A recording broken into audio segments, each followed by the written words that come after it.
तो चलिए जय हिंद बच्चों, एक बार फिर से आप सभी का स्वागत है हमारे YouTube channel basic coaching centre Dalwar में। प्यारे बच्चों, इस क्लास में हम लोग पढ़ने वाले हैं रसायन शास्त्र का अध्याय नंबर 2, जिसका नाम है क्या, अम्ल क्षारक एवं लवण या अम्ल भस्म एवं लवण। इनके बारे में जो हम इस अध्याय में 1 शॉट वीडियो होने वाले है। ये ठीक है, सारे के सारे जो है टॉपिक इसी वीडियो पे आपको कवर करेंगे।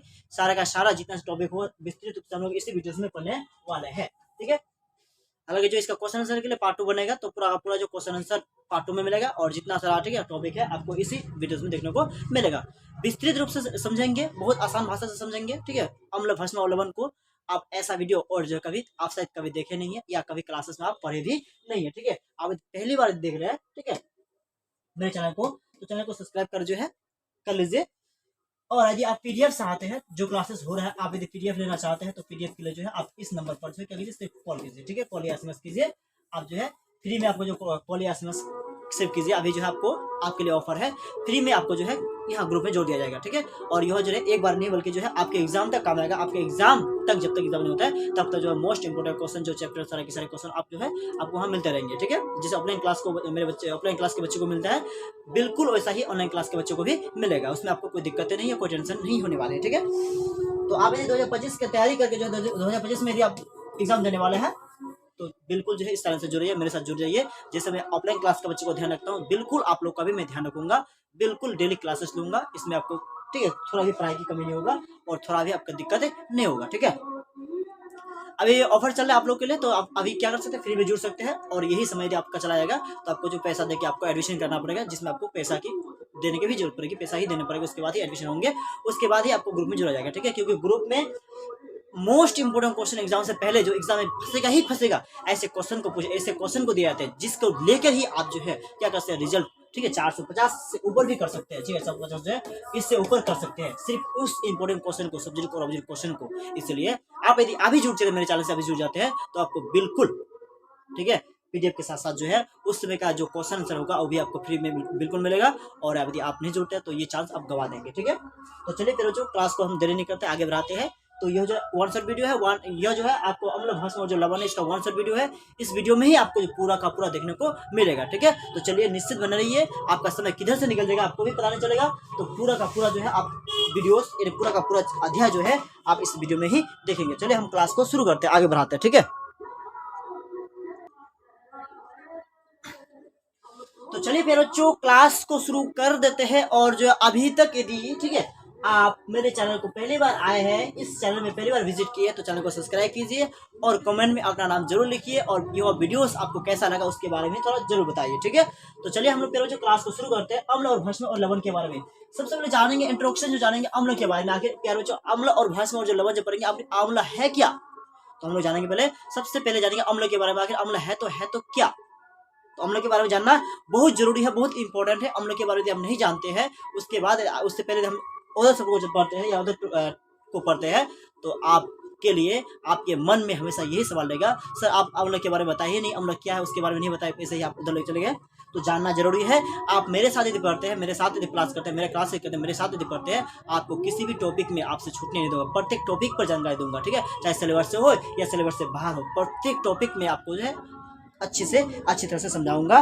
तो प्यारे बच्चों खुद की तरक्की के लिए, प्यारे बच्चों क्या, खुद की तरक्की के लिए इतना समय लगा दीजिए, खुद की तरक्की के लिए इतना समय लगा दीजिए कि किसी और का बुराई करने में हमें क्या समय ही ना मिले। ठीक है, तो यही प्यारे बच्चों कहा जाता है, कहेंगे हम फिर से एक बार कहेंगे, खुद के तरक्की के लिए इतना समय लगा दीजिए कि किसी और की बुराई करने के लिए हमें क्या समय ही ना मिले। ठीक है, तो जानेंगे फिर बच्चों अम्ल है क्या, तो जवाब दीजिएगा अम्ल। प्यारे बच्चों बोलेगा अम्ल वह पदार्थ है जिसका जलीय विलयन स्वाद में खट्टा होता है।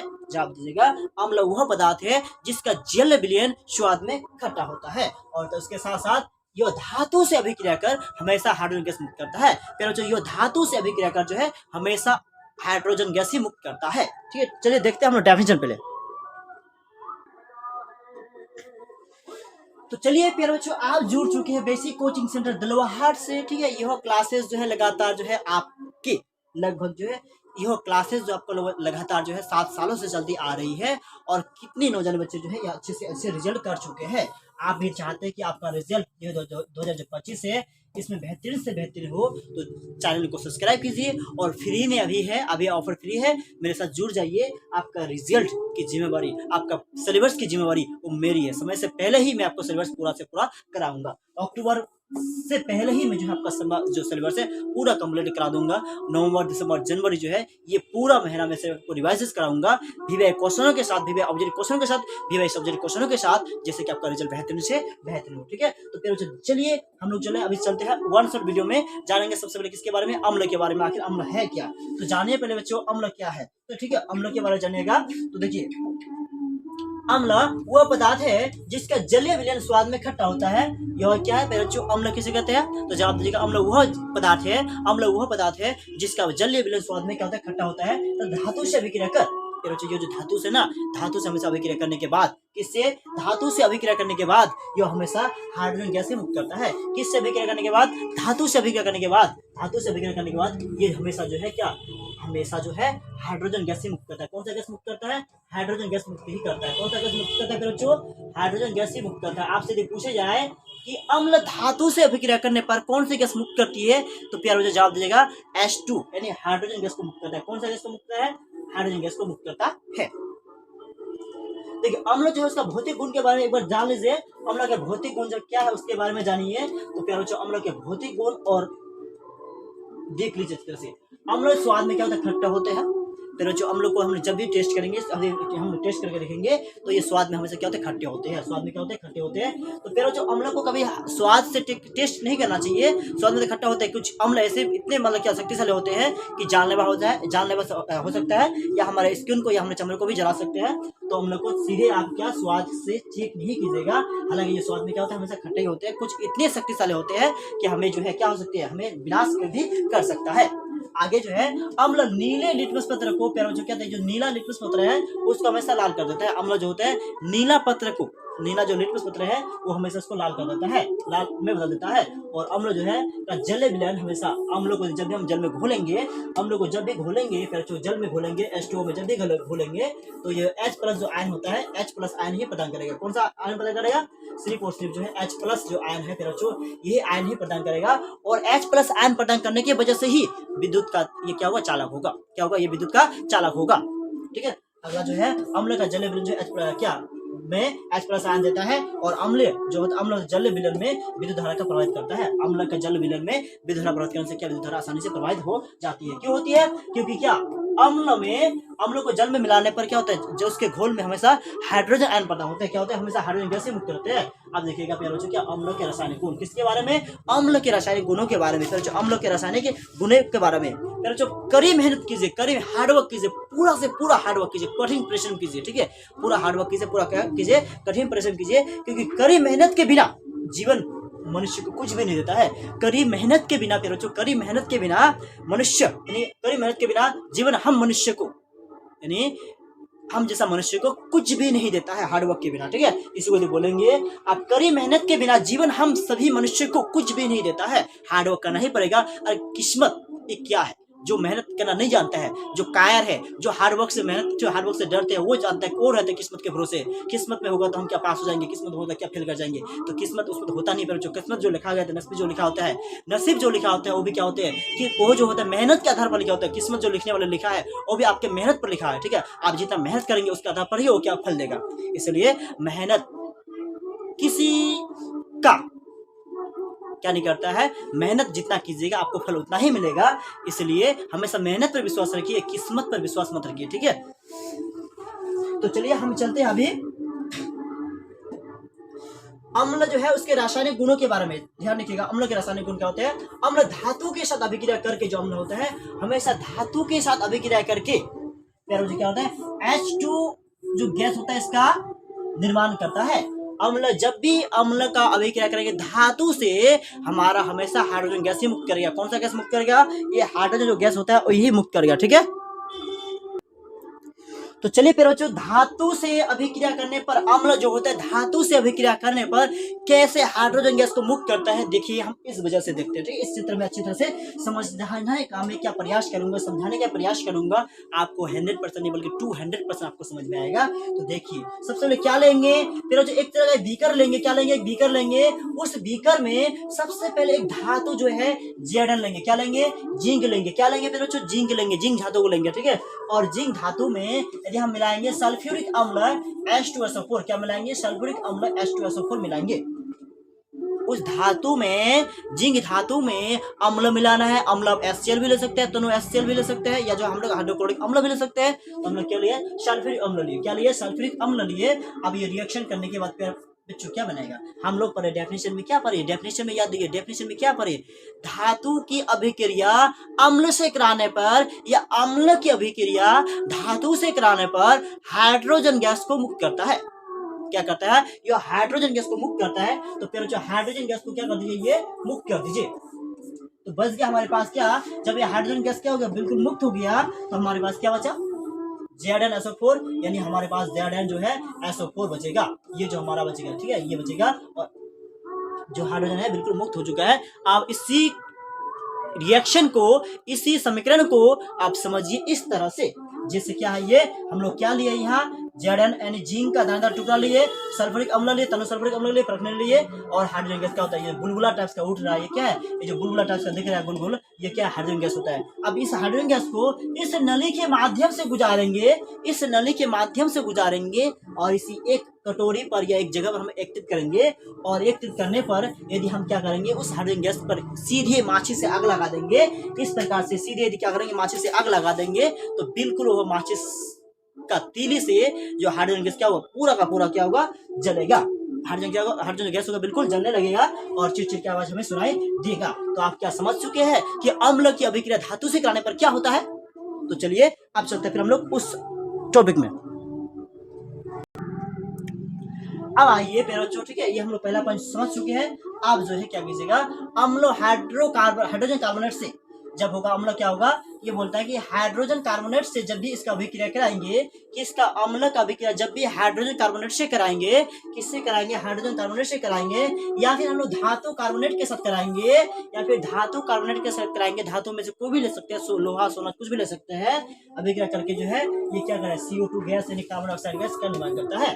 जब भी क्या करेंगे, धातु कार्बोनेट यानी NaCO3, ये धातु कार्बोनेट या हाइड्रोजन कार्बोनेट, इसके जब हम लोग हाइड्रोजन कार्बोनेट ले सकते हैं CO3, इसकी अभिक्रिया जब भी कराते हैं अम्ल से, इसकी अभिक्रिया जब भी कराते हैं NaCl से यानी HCl से, जब भी कराएंगे हाइड्रोक्लोरिक अम्ल या कोई भी अम्ल से कराएंगे, तो क्या करेगा फिर बच्चों, ये हमारा CO2 गैस मुक्त करेगा। कौन सा गैस मुक्त करेगा, CO2 गैस मुक्त करेगा। तो CO2 गैस क्या करेगा, आप मुक्त कर देगा, CO2 गैस को मुक्त कर दिया, और जो बच जाएगा उसको लिख दीजिएगा। तो CO2 गैस मुक्त करने पर क्या बचेगा, हमारे पास जो है CO2 गैस मुक्त हो जाएगा, और जो बचेगा हमारे पास क्या हो जाएगा, रिएक्शन में बच जाएगा। ठीक है, इस तरह से हम लोग जो है रिएक्शन के साथ समझेंगे। तो पहले हम लोग देख लेते हैं। ठीक है, क्या बोला है, अम्ल कुछ धातु ऑक्साइड के साथ अभिक्रिया करता है।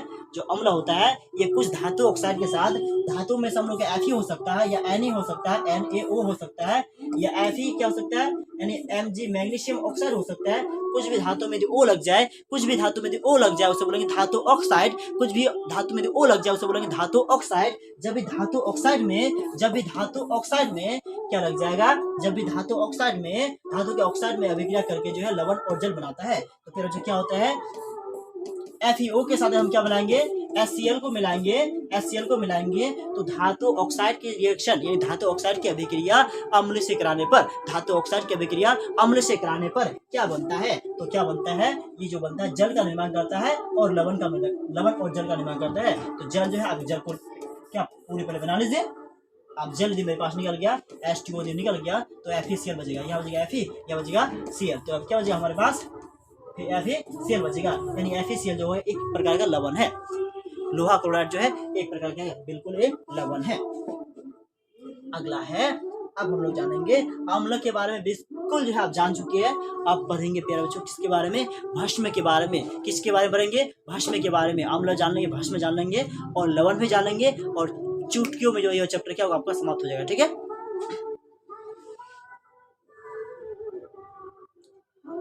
तो यहाँ ध्यान दीजिए फिर बच्चों, क्या होता है, कुछ अम्लों के नाम है जो आपके एग्जाम में ऑब्जेक्टिव क्वेश्चन में पूछे जाएंगे, जो आपके एग्जाम में ऑब्जेक्टिव क्वेश्चन में पूछे जाएंगे। तो ध्यान दीजिएगा फिर बच्चों, कौन कौन सा यहाँ जो है अम्ल है। तो हाइड्रोक्लोरिक अम्ल को बोलते हैं HCl, सल्फ्यूरिक अम्ल को बोलते हैं H2SO4, हाइड्रोब्रोमिक अम्ल को बोलते हैं Br यानी HBr, और कार्बनिक अम्ल को बोलते हैं H2CO3 और फॉर्मिक अम्ल को बोलते हैं H2, ठीक है, CH2O2, और नाइट्रिक अम्ल को बोलते हैं Na, ठीक है, HNO3।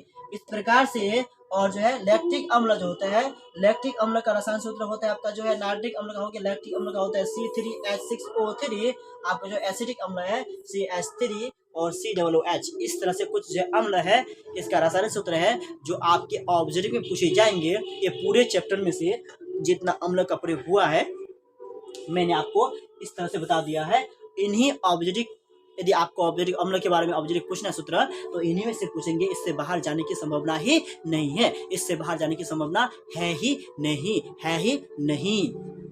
तो चलिए आइए हम लोग जानते हैं किसके बारे में, भस्म के बारे में। भस्म आके है क्या, भस्म के बारे में विस्तृत रूप से जान लीजिए। चैप्टर क्या होगा, अम्ल भस्म लवण के बारे में है। अम्ल भस्म लवण पढ़ लिए तो चुटकियों में हम लोग का जो क्या हो, चैप्टर जो है बिल्कुल समाप्त हो जाएगा। ठीक है, आपको देखने को लगता है ये बहुत बड़ा चैप्टर है। आपको किसी कोचिंग किसी क्लास में पढ़ेंगे, डेली एक चीज पढ़ा के जो है 12 दिन खत्म कर देगा। लेकिन मैं आपको 1 घंटा में, आपका जो है 1 घंटा में जो है बिल्कुल यह चैप्टर आपको समझ कर सकता हूँ। 1 घंटा से समय दीजिए, इतनी अच्छी तरह से समझा दूंगा, यह चैप्टर आपको इतनी अच्छी तरह से समझा दूंगा, बिल्कुल आप जीवन भर में क्या नहीं भूलेंगे अम्ल भस्म और लवण के बारे में। तो भस्म क्या है बच्चों, भस्म वह पदार्थ है जिसका जलीय विलयन स्वाद में कड़वा होता है। बोला क्या, भस्म जो होता है वह जलीय विलयन है जिसका स्वाद में, यदि हम जिसको स्वाद में टेस्ट करेंगे तो कड़वा होता है तथा यह अम्ल को उदासीकरण करता है। तो अम्ल जो कहता है, भस्म हमेशा अम्ल को उदासीकरण करके लवण बनाता है। यदि बोलेगा अम्ल भस्म जो है अम्ल को उदासीकरण कर क्या बनाता है, आपसे यदि एग्जाम में पूछे जाए, आपसे यदि कोई पूछे कि अम्ल यानी भस्म जो है अम्ल को उदासीकरण कर क्या बनाता है, तो प्यारे बच्चों जवाब दीजिएगा, जो भस्म होता है अम्ल को उदासीकरण करके लवण बनाता है। सभी भस्म जो है जलीय, यानी सभी जो भस्म होगा, जल जो होता है जलीय विलयन विद्युत का क्या संचालन नहीं करते हैं। विद्युत का संचालन, ये सभी के सभी जो भस्म होता है विद्युत का संचालन नहीं करते हैं। या क्या नहीं जो होगा, नहीं छूट गया है, सभी के सभी जो भस्म होते हैं विद्युत का चालन नहीं करते हैं। ठीक है, नहीं करते हैं। क्षारक के जो है क्या भौतिक गुण, या भस्म जो है क्षारक के जो भस्म होते हैं एक ही होता है, या हम लोग जानने वाला है। भस्म जो है उसके भौतिक गुण के बारे में, किसके बारे में, भस्म जो है उसके भौतिक गुण के बारे में। तो भस्म क्या होते हैं बच्चों, भस्म जो है स्वाद में कड़वा होते हैं। एक नंबर में जवाब दीजिएगा। यदि आपसे पूछे जाए कि भस्म के जो है भौतिक गुणों के लिखिए, आपसे यदि पूछे जाए अम्ल के भौतिक गुणों के लिखिए या अम्ल के रासायनिक गुणों के लिखिए, आप जो ऐसा करके बना लिख सकते हैं, बिल्कुल आप समझ चुके हैं, चुटकियों में लिख सकते हैं। यह आपके सवाल, यह जो सवाल है आपके एग्जाम में बनते भी है, इसलिए आप इसे अच्छी तरह से देख लीजिएगा और नोट कर लीजिएगा। क्षार स्वाद में क्या कड़वा होते हैं। क्षार जो होता है, फिर क्या होता है, क्षार जो होता है नीला लिटमस पत्र को, क्षार क्या होता है कि नीला लिटमस पत्र को ये लाल कर देता है। क्षार क्या होता है, नीला लिटमस पत्र को लाल कर देता है। लिटमस पत्र क्या है, किसे कहते हैं, मैं अभी आपको दिखाने वाला हूँ। बिल्कुल सब्र कीजिए, थोड़ा सा सब्र कीजिए, इस जगह को खत्म करने के बाद मैं दिखा रहा हूँ। तो क्षार जो होता है क्या करता है, फिर जो क्षार होता है, ये क्षार होता है क्या करता है, ये क्षार जो होता है, देखिए क्षार जो होता है क्या होता है, ये क्षार क्या होता है, लाल लिटमस पत्र को, लाल को क्या होता है, नीला कर देता है। क्षार जो होता है लाल लिटमस पत्र को नीला बना देता है। अगला है क्षार जो है ना, जलीय विलयन में हमेशा OH जो होता है यानी हाइड्रोक्साइड का निर्माण करता है। क्षार जो होता है जब भी इसे जल में घोलेंगे, क्षार को जब भी जल में घोलेंगे, जब भी जल में मिलाएंगे, ये हमेशा जो है क्या करेगा, OH प्रदान ही करेगा, या ऑक्साइड या OH प्रदान ही करेगा। इसके सिवा दूसरा प्रदान करने की इसके पास जो है क्षमता ही नहीं है। इसके सिवा जो है दूसरा प्रदान करने की इसके पास क्षमता ही नहीं है। ठीक है, आइए अगला टॉपिक में देखिए। क्षार जो है जलीय विलयन में विद्युत धारा का प्रवाहित नहीं करते हैं। आपको बता चुके क्षार जो है कभी भी जलीय विद्युत में विद्युत धारा का प्रवाह नहीं करता है। विद्युत धारा को एक स्थान से दूसरे स्थान तक नहीं भेजता है।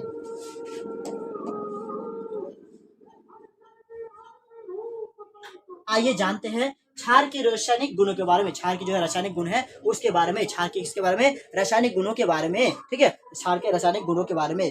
तो देखिए लक, कोई बोलता है नसीब या जो लक होता है क्या है, नसीब जो नसीब में है वही होगा, ठीक है। किसी का कहना है फिर जो नसीब में लिखा है वही होगा, फिर जो मेरा कहना है नसीब या लक कुछ नहीं होता है, जो मेहनत होता है मेहनत के आधार पर नसीब या लक होता है। तो इसी पर एक बात मैं कहना चाहता हूँ, लक को पता नहीं, लक का तो मुझे पता नहीं, लक क्या है उसका तो मुझे पता नहीं, लेकिन जो है मेहनत करने वालों को ही सक्सेस का अवसर मिलता है। किस्मत के भरोसे में जो रहता है उसे सक्सेस जो होता है उसे जो सक्सेस का अवसर कभी नहीं मिलता है, लेकिन जो हार्ड वर्क कठिन मेहनत पर विश्वास रखते हैं उसे प्यारे बच्चों जो है हमेशा सक्सेस का अवसर मिलता है।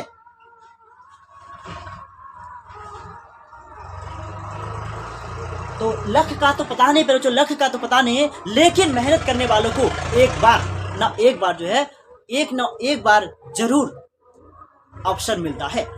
लक का तो पता नहीं प्यारे बच्चों, लक का तो पता नहीं, लेकिन कठिन परिश्रम करने वालों को कभी ना कभी एक बार जरूर क्या बोलते हैं, उसे सफलता का अवसर मिलता है। तो ध्यान दीजिएगा, यह जो धातु जो होता है, ये क्षार जो होता है, क्या सबसे क्षार ध्यान रखिएगा, क्षार जो होते हैं ये धातु के साथ अभिक्रिया करके ये भी जो है हाइड्रोजन गैस प्रदान करते हैं। क्या जवाब दीजिएगा, कि क्षार जो होता है ना फिर जो क्षार के साथ जब भी क्या मिलाएंगे, यानी भस्म को जब भी धातु से मिलाएंगे तो वह भी क्या करेगा, हाइड्रोजन गैस ही मुक्त करेगा। क्या करेगा, वह भी हाइड्रोजन गैस ही मुक्त करता है। दूसरा में ध्यान दीजिएगा, क्षार जो होता है अम्लीय ऑक्साइड के साथ, अम्ल का जो ऑक्साइड होगा उसके साथ अभिक्रिया कर क्या होता है, लवण बनता है। क्षार जो होता है अम्ल के ऑक्साइड के साथ अभिक्रिया करने पर हमेशा नमक जो है ये प्राप्त होता है। अगला क्षार जो होता है, क्षार धातु कार्बोनेट के साथ, क्षार जो होता है ये धातु की कार्बोनेट देखेंगे तो जिंक एंड ZnCO3 देखेंगे, तो धातु कार्बोनेट या हाइड्रोजन कार्बोनेट के साथ, ठीक है, क्या करता है, कोई अभिक्रिया नहीं करती है। जैसे क्या हुआ, जो अम्ल होते हैं धातु कार्बोनेट के साथ या हाइड्रोजन कार्बोनेट के साथ अभिक्रिया किया, लेकिन क्षार जो होता है फिर जो यहाँ आपका जो क्षार होता है वो जो होता है धातु कार्बोनेट के साथ और जो है हाइड्रोजन कार्बोनेट के साथ जो कभी रिएक्शन नहीं करता है। यदि मैं यहाँ जिंक कार्बोनेट लिया तो आप यहाँ सोडियम ले सकते हैं, सोडियम कार्बोनेट भी ले सकते हैं, और जो Fe लोहा कार्बोनेट भी ले सकते हैं। कुछ भी यदि लोहा कुछ धातु में कार्बोनेट मिल जाए तो यह कभी भी जो है भस्म के साथ रिएक्शन नहीं कर सकता है, किंतु अम्ल के साथ रिएक्शन कर सकता है। तो प्यारे बच्चों अभी जो है आप जान चुके हैं कि अम्ल क्या है और भस्म क्या है। अम्ल क्या है, भस्म क्या है, अम्ल का भौतिक गुण, अम्ल का जो रासायनिक गुण, भस्म का भौतिक गुण, भस्म का रासायनिक गुण आपका जो कंप्लीट हो चुका है, यानी इस अध्याय का आधा चैप्टर आपसे बिल्कुल हो चुका है। आधा चैप्टर तो हम ऐसे ही आपका जो है समाप्त कर चुके हैं, ठीक है। जानेंगे अभी जो है पढ़ना है लवण के बारे में। किसके बारे में आपको पढ़ना है भाई, लवण के बारे में पढ़ना, भाग्य नहीं, लवण के बारे में पढ़ना है, ठीक है।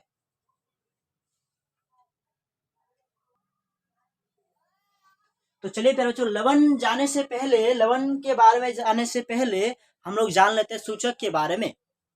किसके बारे में, सूचक क्या है, सूचक के बारे में, ठीक है। तो ध्यान से सुनिएगा प्यारे बच्चों, सूचक क्या है तो पहले जान लीजिए। हम लोग पढ़े यहाँ गुणों के बारे में, रासायनिक गुणों के बारे में, कि जो लिटमस पत्र होता है, एक लिटमस पत्र होता है जो क्या करता है,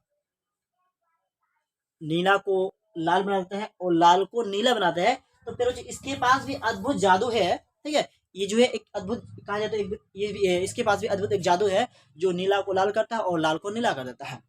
तो ध्यान दीजिएगा, ये जो लिटमस पत्र होता है, ये जो है लिटमस जो पत्र होता है, इसके बारे में सबसे जानने के लिए लिटमस पत्र क्या है, क्या लिटमस जो पत्र है आखिर है क्या, सबसे पहले लिटमस पत्र के बारे में जानिए। चलिए लिटमस पत्र में चलते हैं।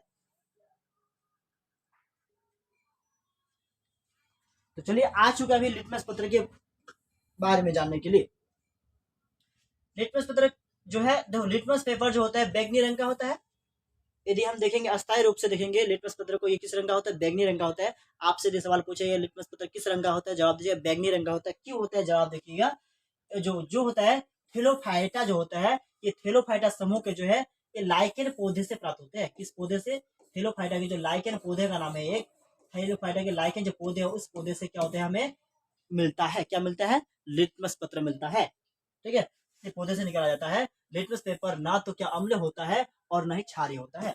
जो लिटमस पत्र होते हैं प्यारे बच्चों, ना इसके पास अम्ल का गुण पाया जाता है और न ही क्षारीय का गुण पाया जाता है। ठीक है, जिसे हम लोग क्या लिटमस पेपर कहते हैं। लिटमस पेपर जो लिटमस होता है विलयन, लिटमस विलयन ना तो अम्लीय होता है और न ही क्षारीय होता है। जब ठीक है, तब यह जब क्या लिटमस पत्र जो होता है ना उसके अंदर बैंगनी रंग का, ना उसके अंदर अम्ल होता है और ना ही उसके अंदर क्षारीय होता है, तब यह जो केवल और केवल होता है किस रंग का होता है, बैंगनी रंग का होता है। किस रंग का होता है, बैंगनी रंग का होता है, अर्थात प्राकृतिक बैंगनी रंग का होता है।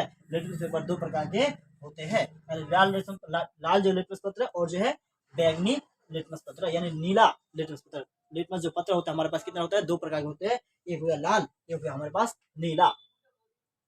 अब देखिएगा ये जो लाल और नीला है यह क्या कर सकता है, लाल और जो नीला है यह क्या कर सकता है और किसके साथ रिएक्शन करके क्या बना सकता है, बिल्कुल ध्यान दीजिएगा। मैं अभी आपको दिखाने वाला हूँ ये क्या कर सकता है और किसके साथ क्या रिएक्शन बना सकता है। तो जो लाल जो होता है, नीला क्या करेगा, नीला को हम अम्ल में डालेंगे, नीला लिटमस पत्र को हम किस में डालेंगे, अम्ल में डालेंगे। देखिए नीला लिटमस पत्र को हम किस में डाले, अम्ल में डाले हैं। ये जो नीला लिटमस पत्र है, जब भी हम क्या करेंगे, नीला लिटमस पत्र को अम्ल में डालेंगे तो क्या नीला को क्या कर देगा, वो बिल्कुल लाल कर देगा। क्या कर देगा, नीला को क्या बना, लाल बना देगा। देखिए जितना भाग जो है अम्ल में है उतना भाग नीला है। और जो है जब भी लाल लिटमस पत्र को डालेंगे किसमें, लाल लिटमस पत्र को जब भी डालेंगे किसमें, क्षार में या भस्म में, वह क्या करेगा, उसको नीला कर देगा। लाल को क्या बनाएगा, भस्म जो है लाल को नीला बनाएगा और जो है नीला को अम्ल क्या बनाएगा, लाल बनाएगा।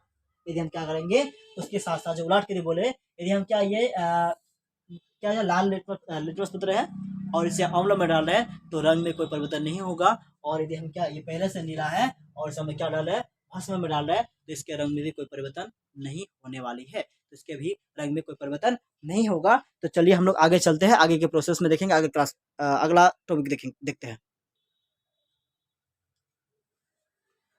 तो चलिए आइए हम लोग पढ़ेंगे किसके बारे में, फिर बच्चों अभी अम्ल भस्म पढ़ चुके हैं, अभी पढ़ेंगे लवण के बारे में। तो लवण क्या है, तो अम्ल भस्म की अभिक्रिया से लवण बनता है।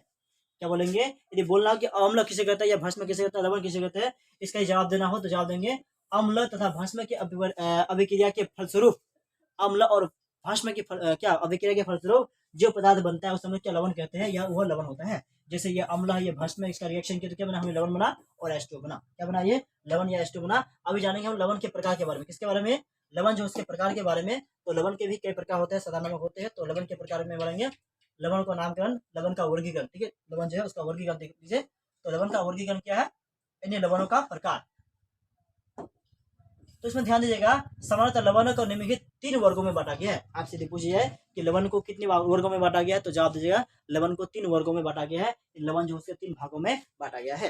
पहला हो गया फिर बच्चों आपका जो है सामान्य लवण। कौन सा लवण आपको पढ़ना है, सामान्य लवण। आपसे यहाँ से ऑब्जेक्टिव क्वेश्चन पूछेंगे कि सामान्य लवण जो है निम्न में से कौन जो है सामान्य लवण है, आपसे ऑब्जेक्टिव में पूछेंगे। तो ध्यान दीजिएगा निम्न में से कौन सामान्य लवण है। तो ध्यान दीजिएगा सामान्य लवण का डेफिनेशन क्या कह रहा है, वैसे लवण जिनमें विस्थापनशील हाइड्रोजन या हाइड्रोक्लोरिक या हाइड्रोक्स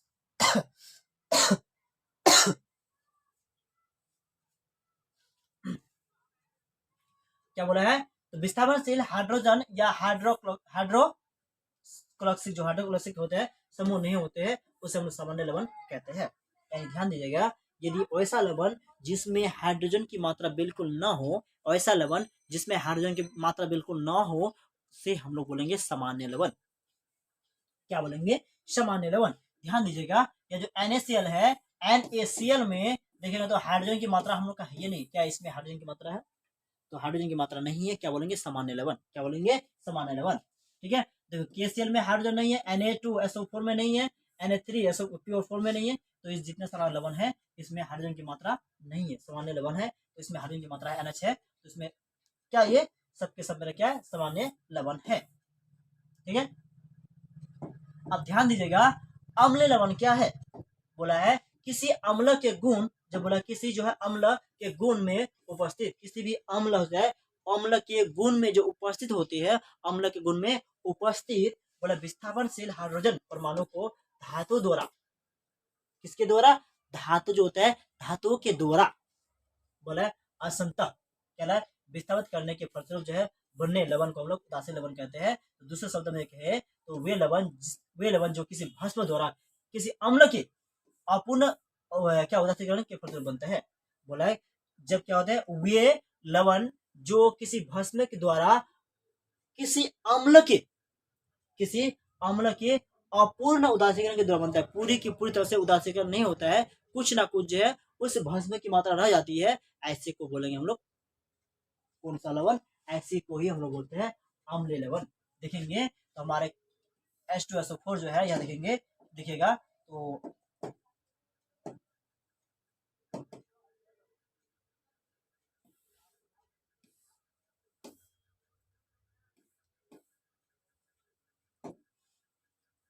देखिए ये किसी अम्ल के गुण जो होता है, इसमें क्या थोड़ा ऊपर कर लेते हैं,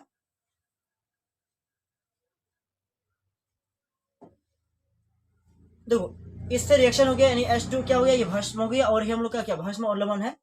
तो इसकी मात्रा में देखेंगे तो अम्लीय लवण क्यों कह सकते हैं, क्योंकि इसमें देखो हाइड्रोजन की मात्रा या अम्ल की मात्रा थोड़ी ना थोड़ी में अम्लीय लवण जो होता है सोडियम बाइकार्बोनेट में जो है, सोडियम जो बाई सल्फेट में, तो हमारे जो है हाइड्रोजन की मात्रा यानी अम्ल की मात्रा थोड़ा ना थोड़ी मात्रा में है, ये है।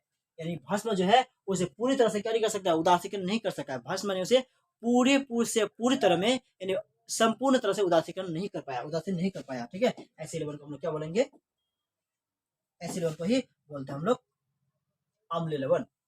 आगे देखिएगा और एक लवण आपको पढ़ने को मिलेगा, आपको जो है यहाँ से मिलेगा और एक लवण पढ़ने को मिलेगा। तो भास्मिक लवण क्या होते हैं, तो भास्मिक लवण के बारे में देखिएगा। तो भास्मिक लवण वैसे लवण जिनके अणु में एक से अधिक हाइड्रोक्लोरिक समूह होते हैं। बोला वैसे लवण जिसके ग्रुप में एक से अधिक हाइड्रोक्सिलिक समूह होते हैं, उसे हम लोग अम्ल द्वारा आंशिक रूप से उदासीकरण होकर जो है भास्मिक लवण प्रदान करते हैं। जैसे क्या होता है, एक से हाइड्रोक्लोरिक समूह का, इसमें देखो दो समूह है, इसमें क्या हाइड्रोक्लोरिक समूह जो है इसमें भी दिखेगा, तो इससे रिएक्शन होने के बाद तो दिखेगा ये भास्मिक लवण बना है, ये हाइड्रोक्सिलिक जो है ये अधिक से अधिक है। इसमें भास्मिक लवण में देखो भास्मिक सल्फेट नाइट्रेट जो बना है, इसमें अधिक से अधिक क्या है, अधिक से अधिक मात्रा में क्या है हमारा जो है अधिक से अधिक मात्रा में हाइड्रोक्सिलिक समूह है। तो यहाँ दिखेगा PbO2 में उपस्थित दो हाइड्रोक्सिलिक समूह है। इसमें जो है कितना हाइड्रोक्सिलिक अम्ल कितना है, तो ये जो है क्या 2 लगा है, 2 हाइड्रोक्सिलिक अम्ल है, ठीक है। एक हाइड्रोक्सिलिक समूह नाइट्रिक अम्ल द्वारा जो आंशिक रूप से क्या होता है होकर भास्मिक लेड बनाते हैं, क्या भास्मिक जो है लेड पीबी बनाते हैं, ठीक है, पीबी बनाते हैं। इन लवणों में भस्म के गुण जो है साथ साथ जो है लवण के ये गुण पाए जाते हैं। ऐसी लवण में मतलब भस्म के गुण के साथ साथ जो है, भस्म का गुण तो रहता ही है, लेकिन भस्म के गुण के साथ साथ जो है अम्ल का गुण भी कुछ रह जाता है। इसी को हम लोग क्या बोलेंगे, आपको बोलेंगे, इसी का नाम है प्यारे बच्चों, किसी का नाम क्या है, भास्मिक लवण। क्या है इसका नाम है, भास्मिक लवण। यार ध्यान दीजिएगा, सबके सब जो है ये भास्मिक लवण का उदाहरण है। तो देखिएगा जो है सबके सब क्या भास्मिक लवण का ही उदाहरण है। इसमें जो है एक से अधिक कार्बोक्सिलिक जो होता है, यानी एक से अधिक जो है हम लोग का क्या है हाइड्रोक्सिलिक अम्ल है, एक से अधिक जो है हाइड्रोक्सिलिक अम्ल है। इसलिए जो है इसको हम लोग क्या सभी में देखिएगा, सभी के सभी में एक से अधिक है, सभी के सभी में क्या एक से अधिक है, इसी को हम लोग क्या बोलेंगे हाइड्रोक्सिलिक अम्ल, ठीक है। इसी को हम लोग हाइड्रोक्सिलिक बोलते हैं। या जो है क्या इसका दूसरा नाम कह सकते हैं, क्या कहेंगे दूसरा नाम जो है भास्मिक लवण। क्यों, क्योंकि इसमें जो है भास्म का जो गुण अभी भी वर्तमान है, यह है। अम्ल लवण क्यों बोलेंगे, कि उस लवण में अम्ल का गुण अभी भी है। भास्मिक ने क्या किया, भस्म ने पूरा का पूरा अम्ल को उदासीकरण नहीं कर पाया, कुछ ना कुछ मात्रा में अभी भी अम्ल था, इसलिए उसको हम लोग बोलेंगे अम्ल लवण। और इसमें जो है अभी भी कुछ ना कुछ मात्रा में भस्म और लवण है, इसलिए इसको बोलेंगे भस्म लवण। और साधारण नमक तो आप जान ही चुके हैं। तो इस प्रकार जो है लवण का 3 वर्गीकरण क्या हुआ, पूरा समाप्त हुआ। आगे चलेंगे हम लोग अगला टॉपिक में लवण के पेजमान में।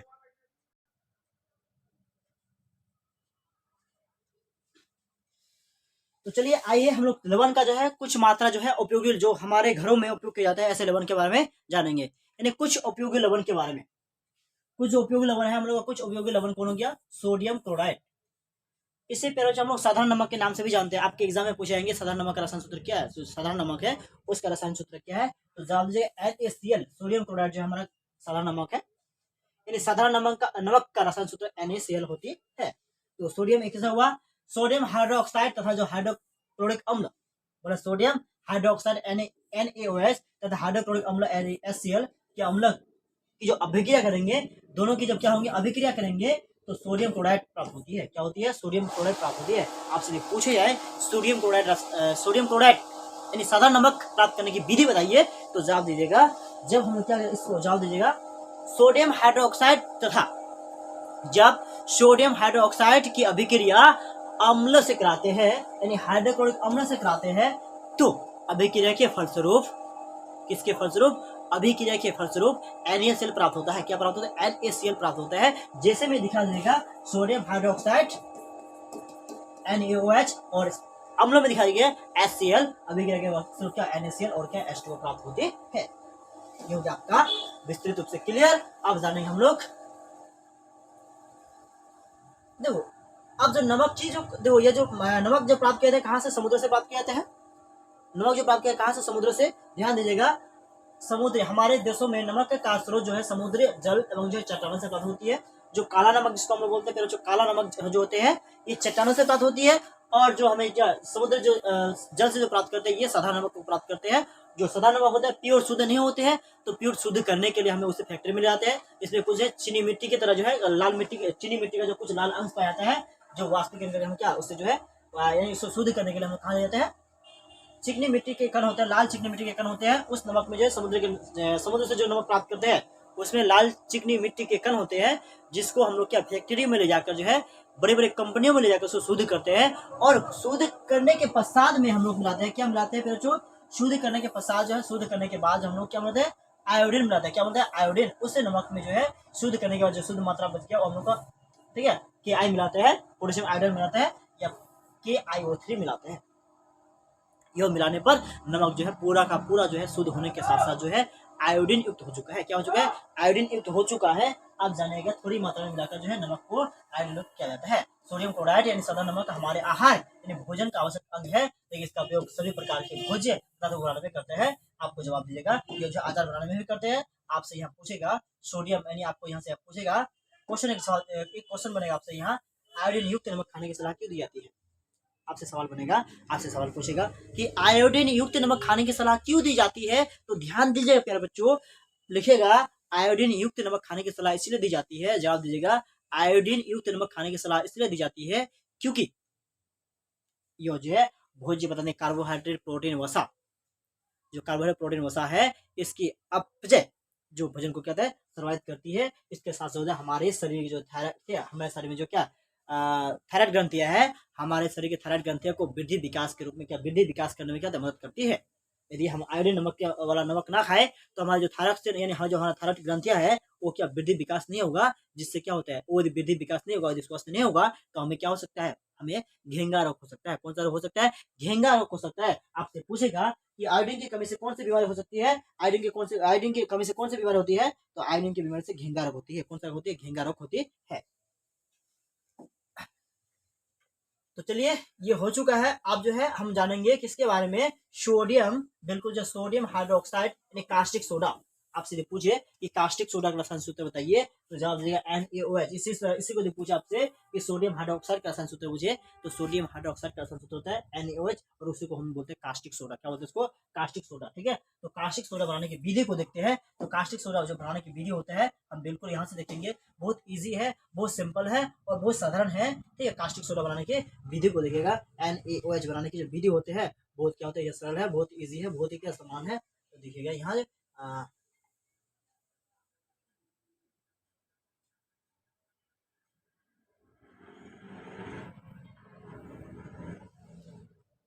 Sodium hydroxide. ठीक है, चलो आ चुके कास्टिक सोडा में। तो ध्यान दीजिएगा, सोडियम क्लोराइड के जल के विलयन में, सोडियम क्लोराइड के जल विलयन में या कह दीजिए में विद्युत धारा प्रवाहित करने पर यह सोडियम क्लोराइड के जल में यानी घोल में विद्युत धारा प्रवाहित करने पर क्या करने पर? विद्युत धारा प्रवाहित करने पर यह जो होता है वियोजित होकर यानी खंडित होकर सोडियम हाइड्रोक्साइड में परिवर्तन हो जाते हैं।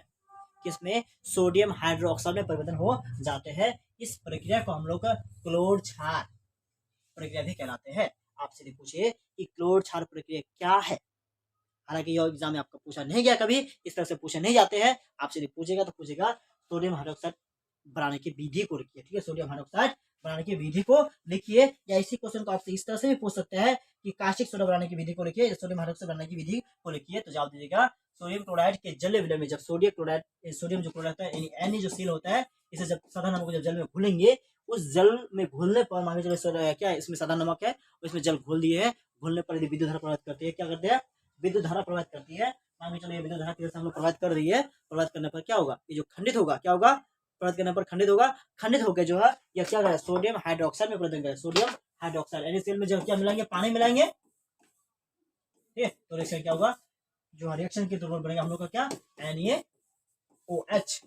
क्या करेगा Na जो है OH बनाएगा, और जो है Cl जो क्या होगा बिल्कुल मुक्त हो जाएगा, Cl जो क्या मुक्त हो जाएगा, ठीक है, मुक्त हो जाएगा। आगे देखते हैं, यहां से इक्वेशन देख सकते हैं, NaCl है, ठीक है, NaCl है और H2O है, इसको मिला दिया है तो NaOH मिल गया हमें, और जो Cl और जो क्या H जो है हाइड्रोजन गैस और जो क्लोरीन गैस है क्या बिल्कुल मुक्त हो चुका है, यहाँ से क्या बिल्कुल वो समाप्त हो चुका है, ठीक है। आपको यहाँ इस तरह से भी देख सकते हैं, कैथोड पर एनोड पर के आधार पर देख सकते हैं, ये हाइड्रोजन गैस जो होता है और जो क्या ऑक्सीजन जो गैस होता है, ठीक है, ये क्या होता है कैथोड पर, ये एनोड बोलती है, इससे रिएक्शन में क्या होता है, जो बिल्कुल क्या होते हैं हमें एनोड से यानी सोडियम हाइड्रोक्साइड से बिल्कुल मुक्त है, सोडियम जो हाइड्रोक्साइड है उससे क्या होता है बिल्कुल मुक्त हो जाते हैं, सोडियम हाइड्रोक्साइड से बिल्कुल ये क्या निकल जाते हैं। तो चलिए इसे अच्छी तरह से समझ चुके हैं, अब चलेंगे हम लोग इसमें, इसके कुछ उपयोग दिया है, ठीक है, कुछ उपयोग दिया है जो हमें क्या जानना बहुत जरूरी है।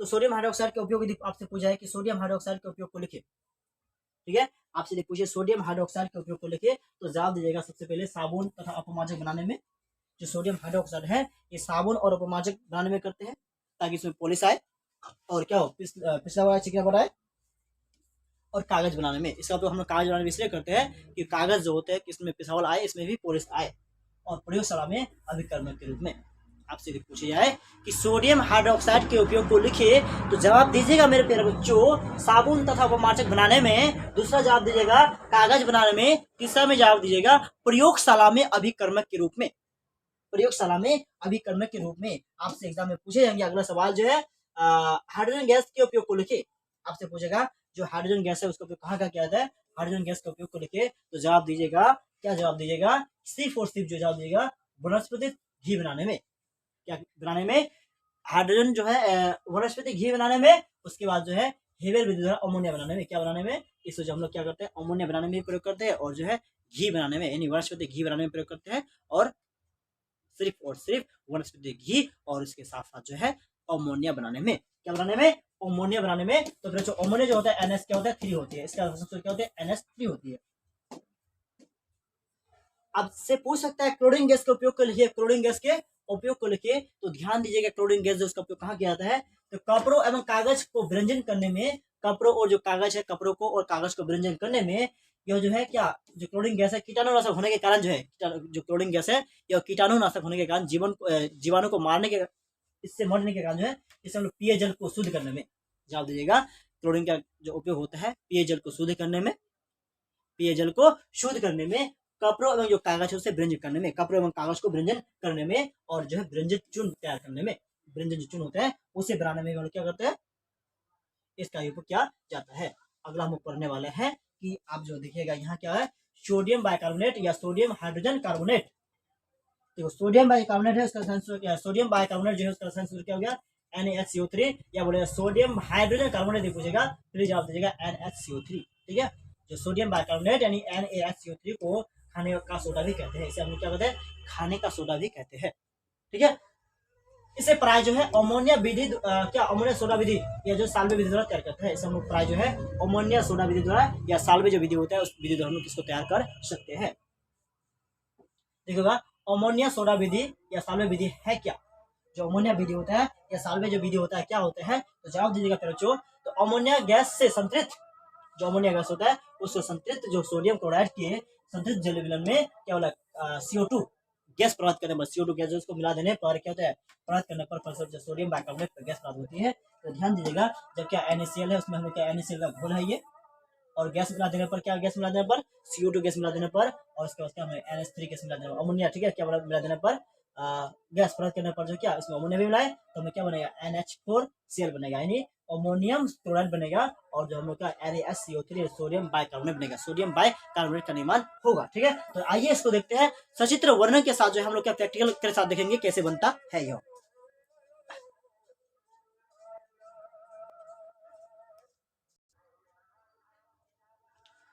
तो चलिए, जिसको बेकिंग सोडा के नाम से भी जानते हैं, तो ये सोडा होता है घरों, सोडा का उपयोग जो है आमतौर पर घर रसोई घर में खाना को स्वादिष्ट बनाने के लिए क्या या पकोड़े बनाने के लिए किया जाता है। कभी कभी जिसका उपयोग जो है खाने को थोड़ा शीघ्रता से पकने के लिए भी किया जाता है। यह यौगिक का रासायनिक नाम है क्या, सोडियम हाइड्रोजन कार्बोनेट है। ये सोडियम हाइड्रोजन कार्बोनेट है। कच्चे पदार्थों में सोडियम क्लोराइड का उपयोग कर जो है इसका निर्माण किया जाता है। जैसे आप देखिएगा कि जो कैसे हुआ है सोडियम जो इसका जो निर्माण कैसे किया है, तो निर्माण करने के लिए सबसे पहले क्या NaCl मिलाए, उसमें पानी मिलाए, घुल मिलाए, उसमें कार्बन गैस मिलाए, कार्बन डाइऑक्साइड गैस मिलाए, उन्हें अमोनिया मिलाए। ठीक है, तो मिलाने पर क्या अमोनियम क्लोराइड हो गया और सोडियम हाइड्रोजन कार्बोनेट प्राप्त हो गया। ठीक है, इस प्रकार से आप क्या करेंगे, तो ये जो है इसका उपयोग को देख लीजिए, इसका उपयोग कहाँ करते हैं। ठीक है, तो जवाब दीजिएगा इसका उपयोग कहाँ करते हैं, तो बेकिंग पाउडर इसको हम लोग बनाने में, बेकिंग सोडा बनाने में, बेकिंग पाउडर बनाने में। ठीक है, और एवं उसके साथ साथ जो है टार्टरिक अम्ल जैसे एक जो है मद खाद्य पदार्थ की मिश्रण है, इसका हम लोग इस तरह भी प्रयोग कर सकते हैं। तो हम लोग इसको देखेंगे और थोड़ी सी मात्रा में यहाँ।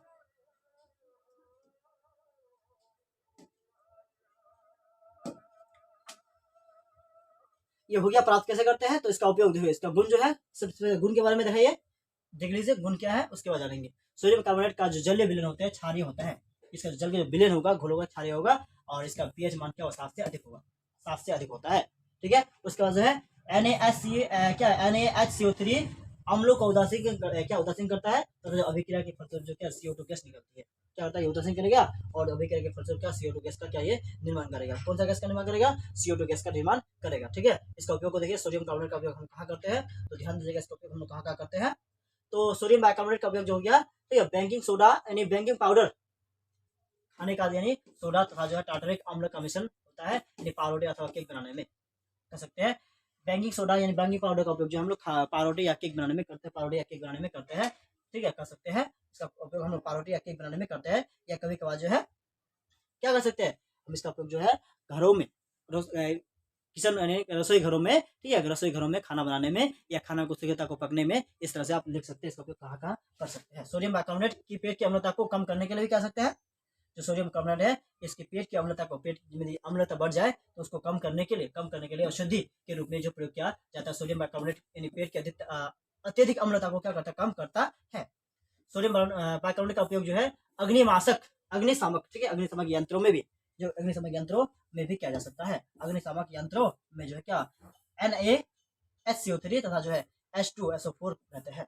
आग लगने पर जो है क्या होता है, इसमें आग लग जाए तो क्या होता है, जो है अग्निमाशक के रूप में ये प्रयोग कर सकते हैं। अगला जो है और जो देखिए आगे देखिएगा फिर जो अभी जो हम लोग पढ़ने वाला है विरंजक चून जो है, ये भी जो है विरंजक चून कैसे बनता है, उसका रसायन सूत्र क्या होता है, उसका उपयोग कहाँ कहाँ होता है, इसके बारे में हम लोग जानेंगे। तो विरंजक चून जो है इसके बारे में संपूर्ण जानेंगे यहाँ विरंजक चून के बारे में। तो सूक्ष्म बुझे हुए चून को, जब सूक्ष्म बुझा हुआ चून को यानी सूक्ष्म बुझा हुआ चून को CaOH, ठीक है, Hol2 को 40 डिग्री सेल्सियस तक हम क्या करते हैं, 40 डिग्री सेल्सियस तक जो है तप्त करके उसमें क्या क्लोरीन गैस प्रभावित करते हैं।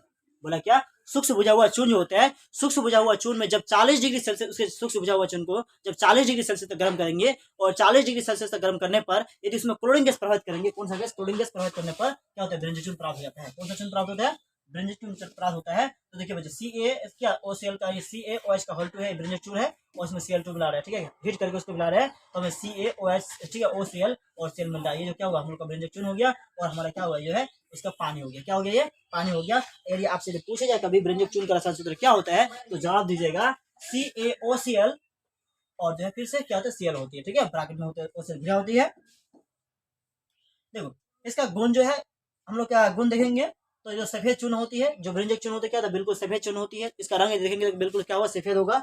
उसके साथ साथ जो क्लोरीन गैस की गंध आती है, गंध देखेंगे, इसका हम बोलेंगे, आपसे जब पूछे जाए कि क्लोरीन जो क्या विरंजक चून होता है उसका गंध कैसा होता है, तो ये जो गंध होता है बिल्कुल क्या क्लोरीन की जो गंध होते हैं उसके जैसा होगा, लेकिन ये सफेद चून जैसा होगा। किसके जैसा होगा, सफेद जो चून होते हैं जो पान में खाया जाता है, ठीक है, पान के साथ जो जिसको लिया जाता है उसके जैसा होती है।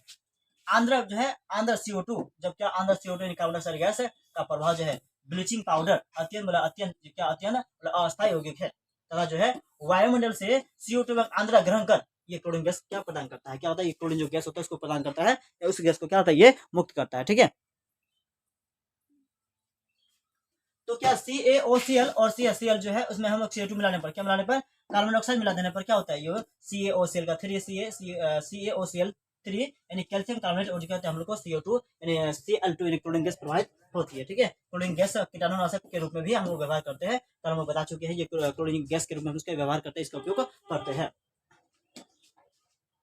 आगे तो अम्ल का प्रभाव जो इसमें क्या होता है कि यह तनु एसिड के साथ अभिक्रिया करके, यह जो तनु HCl यानी हाइड्रोक्लोरिक अम्ल के साथ अभिक्रिया करके जो है क्या बनाता है, अभिक्रिया करके जो है ये भी क्या क्लोरीन गैस क्या होता है प्रदान करता है, क्लोरीन गैस जो ही ये भी क्लोरीन गैस ही देता है। ठीक है, आगे हम लोग करेंगे यहाँ जो है इसका उपयोग यानी सोडियम जो है यानी कैल्शियम क्लोराइड, इसका हम लोग क्या करने वाला है, उपयोग करने वाला है। जो ब्रिंजक चून है, ब्रिंजक चून का क्या करेंगे, हम उपयोग करेंगे। ठीक है, तो ब्रिंजक चून का उपयोग जो है क्या कीटाणुनाशक होने के कारण कीटाणुनाशक के रूप में सबसे पहले कहा करते हैं, इसे कीटाणुनाशक के रूप में करते हैं। दूसरा कागज एवं कपड़ों को ब्रिंजन करने में, कागज एवं कपड़ों को ब्रिंजन करने में, क्लोरीन क्लोरोफॉर्म आदि बनाने में, क्लोरीन और जो क्लोरोफॉर्म होते हैं आदि बनाने में, हम किसका आदि बनाने में भी हम लोग क्या इसका ही उपयोग करते हैं। अभी पढ़ेंगे हम प्लास्टर ऑफ पेरिस के बारे में, बहुत ही महत्वपूर्ण है सभी के सभी, ये प्लास्टर ऑफ पेरिस के बारे में जानिएगा।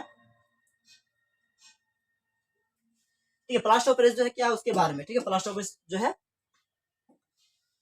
प्लास्टर ऑफ पेरिस जो है सबसे पहले क्या CaOH4 उसका हॉल 2 है और 10 क्या क्या है H2O है। ठीक है, या कैल्शियम क्या है, कैल्शियम सल्फेट क्या बोला है, हेमी हाइड्रेट है, जिसका क्या है CaOH का 4 इंटू जो है क्या 1/2 H2 होती है, 1/2 H2 होती है। ठीक है, अब क्या करेंगे, इसे बनाने की विधि जो है आपसे यदि पूछे जाए कि जो है प्लास्टर ऑफ पेरिस बनाने की विधि, तो क्या होते हैं, जीवाश्म को जब क्या CaOH4 को हम लोग क्या करेंगे, और जो क्या पानी को जो तीव्रता से गर्म करने पर, जो इसको क्या तीव्रता से गर्म करने पर, ठीक है, यह चून जो होता है के रूप में क्या निर्जलीय होकर, चून के रूप में जो है निर्जलीय होकर जो क्या होता है, निर्जलीय होकर जो है कैल्शियम सल्फेट बनाता है। क्या बनाता है, ये कैल्शियम सल्फेट बनाता है, जिसे CaOH का 4 इसको हम गर्म करेंगे, हीट करेंगे, तो क्या क्या था CO4 बनाएगा और क्या जल बनाएगा। ठीक है, तो ये जल बनाता है, ये निर्जलीकरण उभय, ठीक है, गामी नहीं होते हैं तथा जल द्वारा जो क्या CaSO4 जीवाश्म में क्या परिणत नहीं होता है। जीवाश्म को 120 डिग्री सेल्सियस जब क्या जीवाश्म होता है उसको 120 डिग्री सेल्सियस तक क्या हो रहा है, सावधानी पूर्वक गर्म करने पर क्या मतलब जो प्लास्टर ऑफ पेरिस बनता है। आपसे पूछेगा प्लास्टर ऑफ पेरिस बनाने की विधि क्या होता है, लिखेंगे जीवाश्म को जब क्या होगा, जीवाश्म को 120 डिग्री सेल्सियस तक क्या करेंगे, तक सावधानी पूर्वक गर्म करेंगे, गर्म करने पर क्या हम लोग प्लास्टर ऑफ पेरिस का क्या निर्णय होता है, या रिएक्शन, इसको आप क्या जो रिएक्शन है आप इसे दिखा सकते हैं, क्या कर सकते रिएक्शन दिखा सकते हैं। तो प्लास्टर ऑफ पेरिस में जल मिलाने पर, जो प्लास्टर ऑफ पेरिस इसमें हम क्या बनाएंगे H2O यानी जल मिलाने पर, मिलाने के फलस्वरूप जो है मिश्रण तत्व होकर जो है जीवाश्म यानी CaOH4 और जो H2O के परिणत हो जाते हैं, यानी इसके जो है इस तरह का घुल में परिवर्तन होते हैं। इस प्रक्रिया को हम लोग क्या जमकर ठोस भी बनाते हैं, इस प्रक्रिया को उसको यह क्या होता है जमकर उसको हम लोग ठोस के रूप में बनाते हैं, और इसका उपयोग कहाँ करते हैं, तो प्लास्टर ऑफ पेरिस का उपयोग को लेकर आप एग्जाम में पूछेगा कि प्लास्टर ऑफ पेरिस के उपयोग को लिखिए, तो प्लास्टर ऑफ पेरिस जो उसका उपयोग क्या होते हैं, प्लास्टर ऑफ पेरिस का उपयोग जो है मूर्ति बनाने में करते हैं। ठीक है, इसका उपयोग जो है क्या प्लास्टर ऑफ पेरिस का जो है मूर्ति बनाने में करते हैं, चिकित्सा में जो है टूटी हड्डी को जोड़ने में करते हैं। ठीक है, अब जो है चिकित्सा क्या होता है, डॉक्टर जो होता है टूटी हुई हड्डी को जोड़ने के लिए क्या था इसका प्लास्टर ऑफ पेरिस का उपयोग क्या जाता है। इसलिए आप जो है कभी कभार सुने होंगे, कभी यदि किसी का पैर टूटा होगा या किसी के साथ गए होंगे तो डॉक्टर क्या बोलते हैं, प्लास्टर चढ़ा दो। ठीक है, क्या चढ़ा दो, प्लास्टर चढ़ा दो, यानी हड्डी को जोड़ने के लिए प्लास्टर ऑफ पेरिस का उपयोग किया जाता है, और प्लास्टर ऑफ पेरिस का मूर्ति बनाने में और हड्डियों को जोड़ने में क्या जाता है। ठीक है, आपसे यदि पूछे प्लास्टर ऑफ पेरिस के दो उपयोग को लिखे या प्लास्टर ऑफ पेरिस के उपयोग को लिखे, तो जवाब दिया प्लास्टर ऑफ पेरिस उसका उपयोग कहाँ का किया जाता है, सबसे पहले जवाब दीजिएगा मूर्ति बनाने में प्लास्टर ऑफ पेरिस का उपयोग जो है मूर्ति बनाने में क्या आता है, दूसरा उपयोग जो है प्लास्टर ऑफ पेरिस का जो उपयोग होता है टूटी हुई हड्डी को जोड़ने के लिए बैठाने के लिए जो है उपयोग किया जाता है।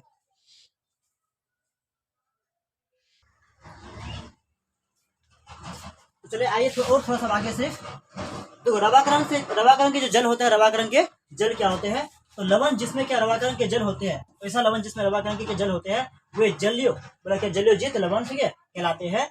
यह जो है क्या तुतिया यानी CuSO4 जो है यानी 5, ठीक है, H2O, ठीक है, यानी धोने का सोडा क्या Na2CO3 और N210H2O तथा जो है जीवाश्म यानी CSO4 इंटू जो 10 या 5 यानी 2H2O, ठीक है, जिन लवणों में रवाकरण के जल नहीं होते हैं वे क्या आंध्र लवण कहलाते हैं।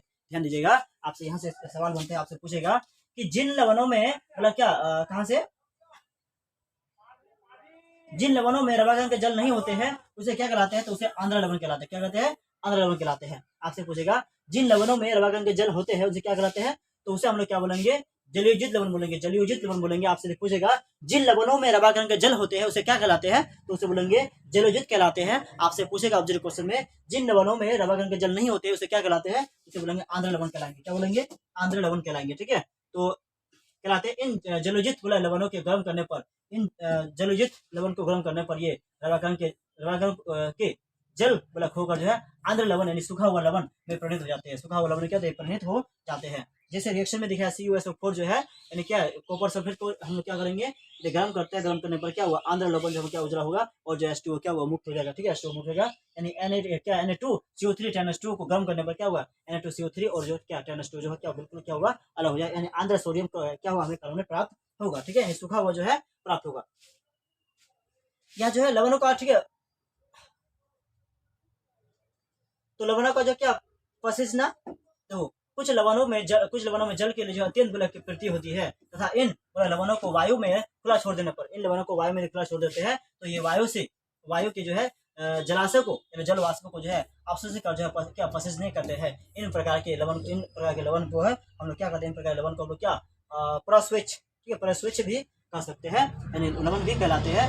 आंध्र लवण कैल्शियम का क्लोराइड हो गया, आंध्र लवण जो क्या कैल्शियम क्लोराइड यानी से जो क्या आंध्र लवण हो गया कि उसमें पानी की मात्रा नहीं पाई जाती है। इस प्रकार से यह चैप्टर जो क्या हुआ बिल्कुल आपका समाप्त हुआ। ठीक है, मैं आपको चाहूंगा, ठीक है, कि जो और कुछ जो है कुछ लवणों के बारे में जो है साथ जो है कुछ और टॉपिक जो है जो क्या इस सिलेबस से ही मतलब जानना जरूरी है, सिलेबस से है, इस चैप्टर में नहीं है लेकिन जानना आपके लिए बहुत जरूरी है। तो ऐसे ऐसे मतलब तथ्यों को मैं आपके सामने ला रहा हूँ, ये दिखा रहा हूँ। ठीक है, तो चलिए हम उसको देखते पहले।